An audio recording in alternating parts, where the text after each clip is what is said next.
इस वीडियो में हम लोग the earth crust and rocks के बारे में देखेंगे। यह जीसी लियोंग का चैप्टर नंबर 2 है। चलिए स्टार्ट करते हैं। The structure of earth. In order to understand the geography of external landforms of the earth, it is essential that we have some idea of what lies within the earth crust. It is not possible to know exactly how the earth was formed about 4500 million years ago. देखिए, जब अर्थ बना था 4500 million years ago, तो कैसे बना था और अर्थ का स्ट्रक्चर अंदर से कैसा है, यह एग्जैक्टली जानना बहुत मुश्किल है। यह पॉसिबल नहीं है। इसलिए इनडायरेक्ट जो एविडेंस मिलते हैं हमें, उसे इवेलुएट करके हम यह अंदाजा लगा पाते हैं कि अर्थ के अंदर कैसा स्ट्रक्चर है, रॉक्स कैसा है, उसका कॉन्स्टिट्यूएंट्स क्या है। एविडेंस इनडायरेक्ट क्या मिलते हैं? वॉल्केनिक इरप्शन, जो लावा निकलते हैं उनके जरिए हम उसे एग्जामिन करते हैं। फिर अर्थक्वेक वेव्स। देखिए, अर्थक्वेक वाले चैप्टर में वीडियो में हम देखे थे कि बॉडी वेव का 2 टाइप होता है, primary wave and secondary wave. इन दोनों के कुछ प्रॉपर्टीज होते हैं, उसके हेल्प से हम लोग पता करते हैं कि मेंटल क्या है, मोल्टेन स्टेट में है, और कोर जो है वो सॉलिड स्टेट में है। डीप माइनिंग ऑपरेशंस और क्रस्टल बोरिंग्स, ये ह्यूमन एक्टिविटीज हैं। इसमें हम लोगों को कुछ एविडेंस मिल जाते हैं, रॉक मिल जाते हैं जब हम लोग माइनिंग करने जाते हैं या बोरिंग करते हैं, तो उससे हम लोगों को कुछ पता चलता है। देखिए, ओवरव्यू अगर हम लोग लेना चाहें तो ऐसा है कि अर्थ इस शेप का है। सबसे ऊपर में क्या है? क्रस्ट है, जो कि लगभग 50 किलोमीटर या माइल्स में कह लें तो मैक्सिमम लगभग 30 माइल्स तक यह थिक होते हैं, और एवरेज इनकी जो थिकनेस है वो 3 to 4 माइल्स है। 1 माइल 1.6 किलोमीटर के बराबर होता है। तो देखिए, यह क्रस्ट है, यह वाला पार्ट सबसे ऊपर।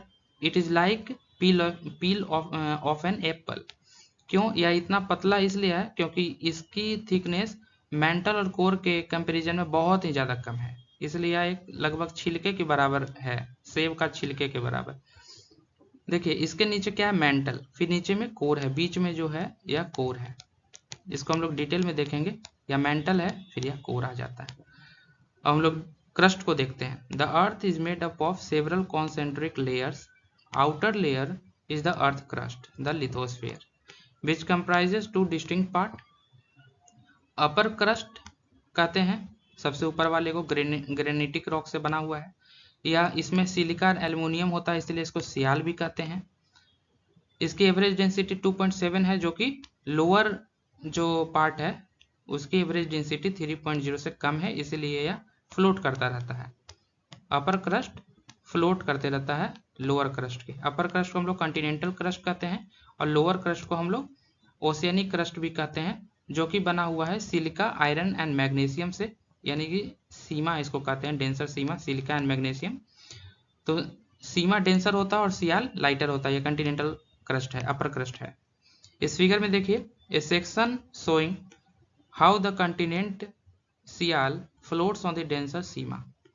तो कॉन्टिनेंटल क्रस्ट लोअर क्रस्ट के नीचे सीमा के ऊपर फ्लोट करता रहता है, और यह दोनों मिलकर जो क्रस्ट होता है यह एस्थेनोस्फेयर पे फ्लोट करता रहता है।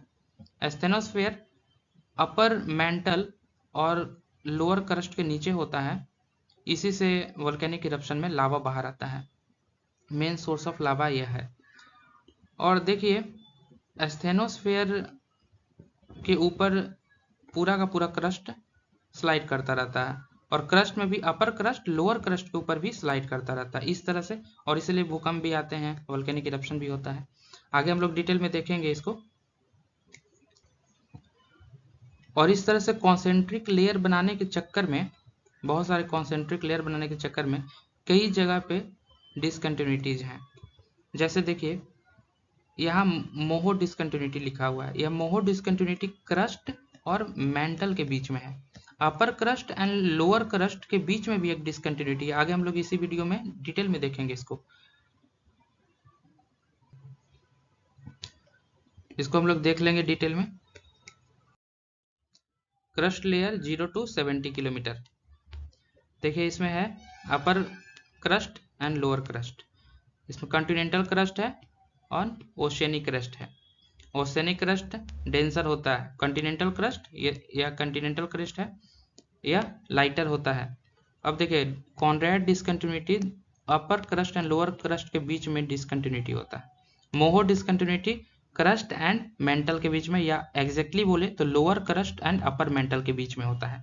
इसके बीच में एक स्टेनोस्फीयर भी आता है, इसलिए यह 70 किलोमीटर तक क्रस्ट मैक्सिमम एक्सटेंड करता है। स्टेनोस्फीयर का जो स्टेनोस्फीयर है उसको और क्रस्ट को मिलाकर हम लोग लिथोस्फीयर नाम देते हैं। लिथोस्फीयर क्या है? Crust plus स्टेनोस्फीयर।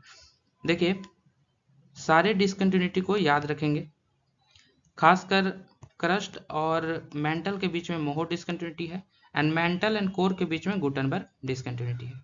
इस दोनों को याद रखेंगे, वैसे सभी को याद रखेंगे, क्वेश्चन कभी भी कहीं से भी आ सकता है। अब देखिए स्ट्रक्चर ऑफ अर्थ इंटीरियर में, विनीथ द अर्थ और लेसोस्फेयर इज मेंटल, मेसोस्फेयर भी इसका नाम है, यह 1800 माइल थिक है, composed mainly of very dense rocks rich in olivine. The interior layer is core, सबसे अंदर कोर होता है जिसको वेरिस्फीयर भी कहते हैं। देखिए एटमॉस्फेयर को भी हम लोग डिवाइड किए हैं, जैसे टोपोस्फेयर है, स्ट्रेटोस्फेयर है, आयनोस्फेयर है, उसी तरह से अर्थ के नीचे भी इंटीरियर में भी हम लोग इस तरह से डिवाइड किए कि लिथोस्फेयर है, फिर मेसोस्फेयर है एंड फिर बेरिस्फेयर है। तो यहाँ कंफ्यूज नहीं होना है इस तरह का नाम देखकर, यह अर्थ के इंटीरियर में है, एटमॉस्फेयर का कोई पार्ट नहीं है बेरिस्फेयर, यह इंटीरियर में बेरिस्फेयर है, जिस कोर इसका दूसरा नाम है। कोर किस चीज का बना है? NiFe, निकल एंड आयरन से, इसका शॉर्ट फॉर्म NiFe हो जाएगा। Temperature is extremely high, 3500 degree Fahrenheit. तो ऐसा लगता है कि यह लिक्विड स्टेट में होगा या मोल्टेन स्टेट में होगा, लेकिन नहीं, ये एक्सट्रीमली हाई प्रेशर के कारण ये सॉलिड स्टेट में, सॉलिड मास या फिर क्रिस्टलाइन फॉर्म में होता है। हम लोग को कैसे पता चला कि ये सॉलिड फॉर्म में है? हम लोग देखे थे बॉडी वेव, अर्थक्वेक का जो बॉडी वेव निकलता है, जिसका दो टाइप होता है बॉडी वेव का, primary wave and secondary wave. उसके मदद से हम लोग को पता लगा था कि मेंटल मोल्टेन फॉर्म में है एंड जो कोर है वो सॉलिड फॉर्म में है। अब देखिए part of the earth crust are immersed by ocean and sea, these are form hydrosphere. तो जो ओशियन का पार्ट, सी समुद्र या ओशियन के नीचे है, जो अर्थ का पार्ट है उसको हाइड्रोस्फीयर कहते हैं, और जो पार्ट स्काई बार्ड ऊपर में गया है उसको एटमॉस्फेयर कहते हैं। और जहाँ पे एटमॉस्फेयर, हाइड्रोस्फीयर एंड लिथोस्फीयर यानी रॉक वाला पार्ट, लिथोस का मतलब होता है रॉक, तीनों मिलता है जहाँ पे हाइड्रोस्फीयर, एटमॉस्फेयर एंड लिथोस्फीयर, उसको हम लोग बायोस्फीयर कहते हैं। बायोस्फीयर क्योंकि वहाँ पे लाइफ पॉसिबल होता है, पानी भी है हाइड्रोस्फीयर, हवा भी है एटमॉस्फेयर एंड जमीन भी है लिथोस्फीयर, इसी को बायोस्फीयर कहते हैं। टाइप्स ऑफ रॉक्स, अब हम लोग रॉक्स के टाइप्स को देख लेते हैं। जनरली यह 3 टाइप्स में क्लासीफाई किए गए हैं, igneous, sedimentary and metamorphic. Igneous को देखते हैं पहले। इग्नियस किस चीज से बनता है? मैग्मा या लावा से। मैग्मा जब अर्थ के अंदर होता है और लावा जब वही वोल्केनिक इरप्शन में अर्थ के सरफेस पे आ जाता है तो उसको लावा कहते हैं। तो मैग्मा से बनने वाला या लावा से बनने वाला रॉक को हम लोग इग्नियस रॉक कहते हैं। इसमें 2 प्रॉपर्टीज याद रखेंगे, they do not occur in strata, layer में नहीं होते हैं। स्ट्राटा का मतलब लेयर, या लेयर में नहीं होते, क्यों? क्योंकि यह सिंगल रॉक फॉर्म होते हैं, या कोई कंप्रेशन या प्रेशर से over a period of time नहीं बनते हैं। यह लावा या मैग्मा जब बाहर आता है तो वह सॉलिडिफाई होकर बन जाता है, इसलिए इसमें कोई स्ट्राटा या लेयर नहीं बनता है, यह सिंगल रॉक पीस होता है। और इसमें फॉसिल्स नहीं मिलेंगे, क्योंकि फॉसिल्स के लिए प्लांट और एनिमल्स होना जरूरी है, या तो मैग्मा या लावा से बना है, इसमें प्लांट और एनिमल्स तो मिलेंगे नहीं, इसलिए फॉसिल्स भी नहीं होते हैं। यह 2 प्रॉपर्टीज याद रखेंगे। फिर अब इसको देखते हैं कि सब डिवाइड किया गया है ऑन द बेसिस ऑफ, पहला है मिनरल कंपोजिशन एंड दूसरा है ओरिजिन, टर्म्स ऑफ ओरिजिन।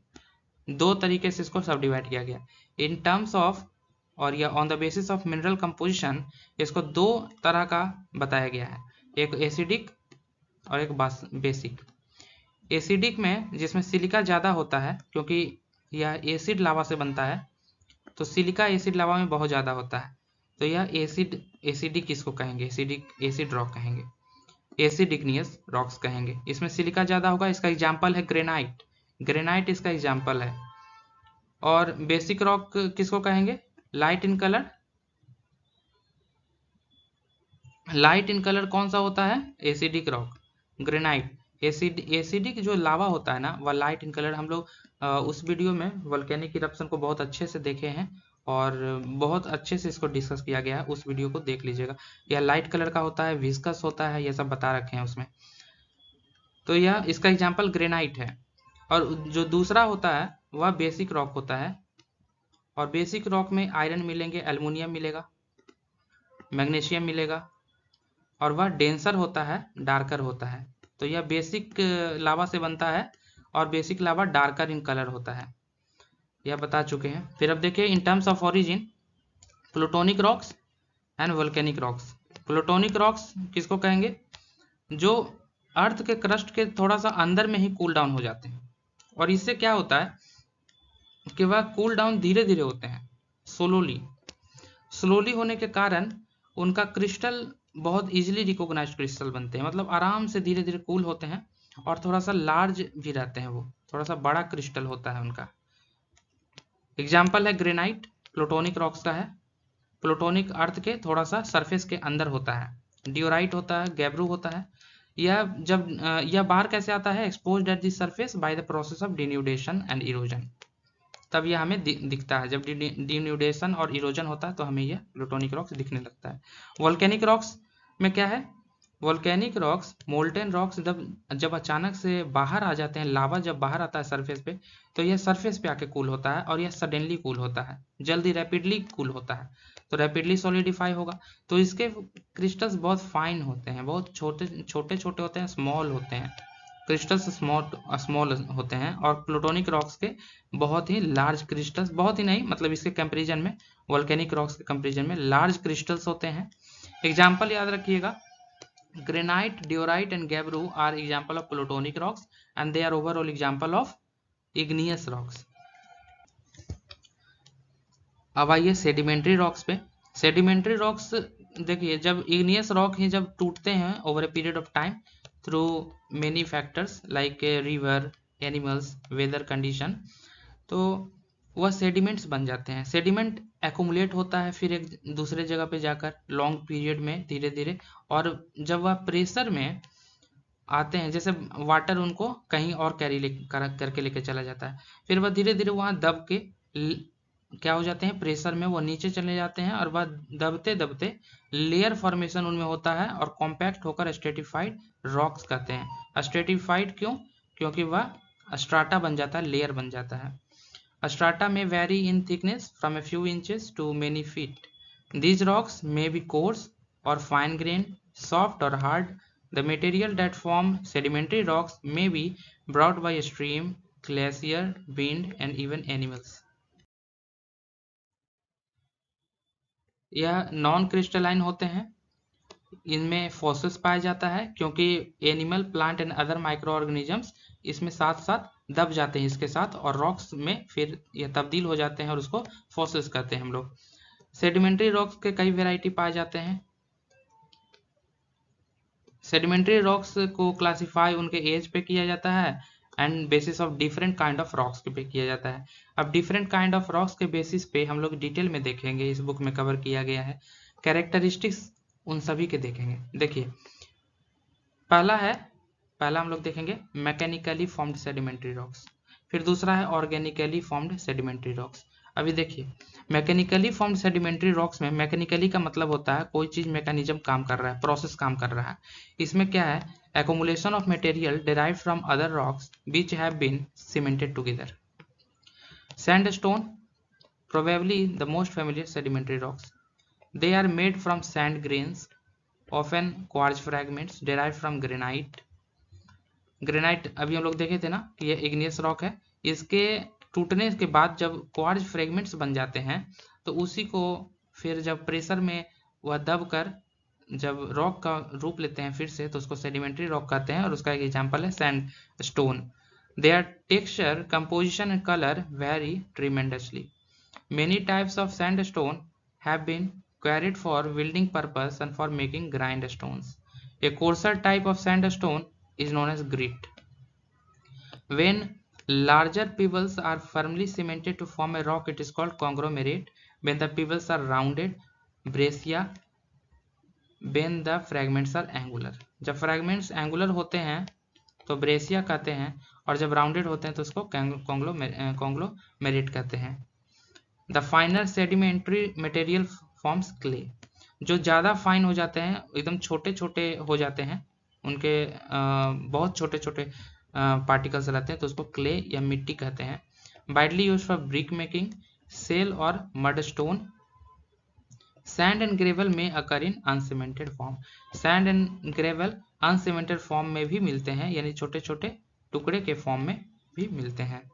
अब सेकेंड है ऑर्गेनिकली फॉर्म। देखिए यह मैकेनिकली फॉर्म क्यों था, क्योंकि यह कुछ प्रोसेस इसमें होते हैं, टूटना होता है पहले, फिर यह कहीं और जाते हैं, बहुत सारे पार्टिकल्स मिलकर फिर वह लेयर के नीचे, अर्थ के नीचे दब जाते हैं, और फिर वह रॉक का रूप ले लेते हैं। इसीलिए यह बहुत वैरायटी होता है, इनमें बहुत कलर होता है, क्योंकि डिफरेंट रॉक डिफरेंट जगह से आया है, डिफरेंट तरीके से आया है, डिफरेंट मटेरियल के साथ है, तो इसमें बहुत वैरायटी होता है।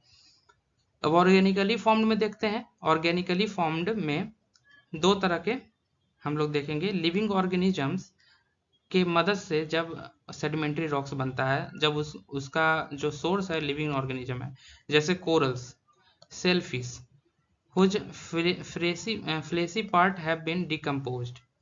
कोरल से हम लोग देखते हैं ना आइलैंड भी बनता है, तो इनकी जब मृत्यु हो जाती है कोरल्स की, सेलफिश का, तो इनके स्केल्टन्स भी हार्ड सेल्स डिकम्पोज होने के बाद बच जाते हैं, hard shells. Most common rock इनके तरह का पाया जाता है, उसको कैलकेरियस टाइप का कहा जाता है। लाइम स्टोन एंड चौक इसका एग्जाम्पल है, limestone and chalk. Limestone and chalk क्या है, CaCO3 है, जो कि इनके आउटर पार्ट CaCO3 के बने होते हैं, इसीलिए यह बनते हैं। Carbonaceous rocks are also organically formed but from vegetative matter. तो कैलकेरियस किससे बनते हैं, देखिए कैल्शियम इसमें होता है ना, यह एनिमल से डिराइव्ड होते हैं, एग्जाम्पल क्या, कोरल, सेलफिश। कार्बोनेशियस किससे बनते हैं, वेजिटेटिव यानी प्लांट से बनेंगे, स्वैम्प से बनेंगे, फॉरेस्ट से बनेंगे। इनके सेडिमेंट जब कंप्रेस हो जाते हैं तो उनमें उनके मास में कार्बन होता है, और बाद दब कर क्या बन जाते हैं, पीट, लिग्नाइट, कोल। तो कोल का ही टाइप है, पीट, लिग्नाइट, यह सब कोल का ही टाइप है, which were great economic value. Third type है chemically formed sedimentary rocks. Such rocks are precipitated chemically from solutions of one kind or another. देखिए ये केमिकली बनता है, इसीलिए इसका नाम केमिकली फॉर्म्ड सेडिमेंट्री रॉक्स है। Salt rock salts are derived from strata which once formed the bed of seas और lake. देखिए जो रॉक के ऊपर कभी सी हुआ करता था या लेक हुआ करता था, उसमें आपको पता है कि बहुत सारे सॉल्ट होते हैं सी में या लेक्स में, तो वह नीचे जब डिपॉजिट हो जाते हैं और समय के साथ वह रॉक बन जाता है, तो उसमें सॉल्ट की मात्रा पाई जाती है, इसलिए उसको रॉक सॉल्ट कहते हैं।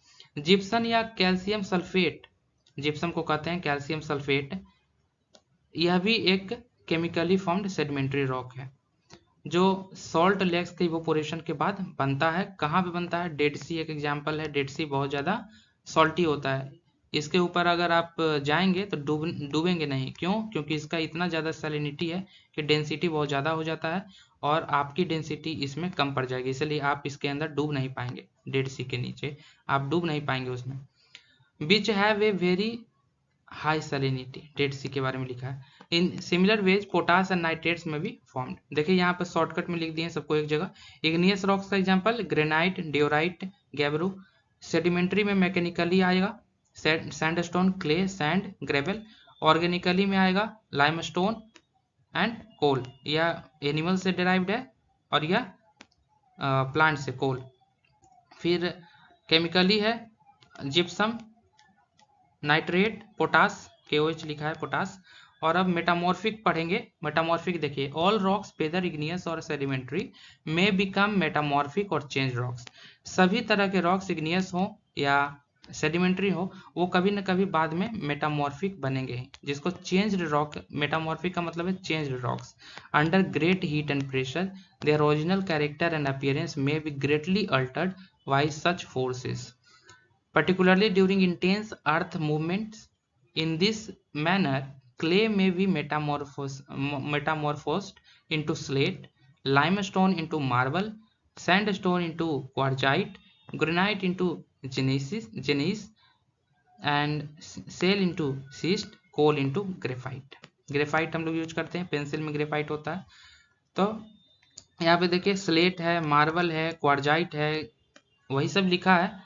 और यहाँ पर ध्यान दे यह दीजिएगा कि अगर आपसे पूछ दे कि ग्रेफाइट क्या है तो मेटामॉर्फिक रॉक है, क्वार्जाइट क्या है, मार्बल क्या है, मेटामॉर्फिक रॉक है। सभी तरह के रॉक इग्नियस या सेडिमेंट्री बाद में मेटामॉर्फिक जरूर बनते हैं, क्योंकि इनमें समय के साथ बदलाव आता है, उसी बदलाव के बाद वह नया रूप ले लेते हैं, उसका नाम मेटामॉर्फिक रॉक हो जाता है, और कुछ नहीं। Thank you. इस वीडियो में इतना ही, आगे देखेंगे, इस ज्योग्राफी के सीरीज को कंटिन्यू करेंगे। आप सपोर्ट करते रहें। Thank you.